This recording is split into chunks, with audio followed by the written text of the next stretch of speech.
উনি মাগরিবের নামাজ এশারের নামাজ পড়ে একটা মসজিদে শুয়ে পড়লেন, আর শুয়ে শুয়ে হাদিস পড়তেছেন। কি পড়তেছেন? কথা বলেন। আর মনে মনে ভাবলেন রাতটা মসজিদে কাটায় দিই, ফজরের নামাজ পড়ে আবার বেরোবো। কিন্তু দারোয়ান এসে বলে মসজিদে থাকতে পারবেন না, ওঠেন। দারোয়ান আছে না, কথা কন।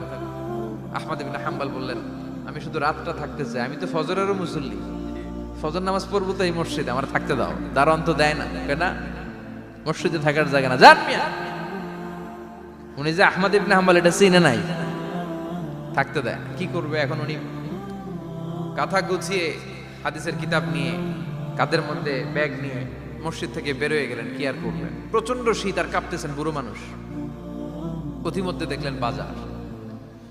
বাজার একজন খাব্বাজ, শাবুন খাব্বাজ, যুবক রুটি বিক্রেতা।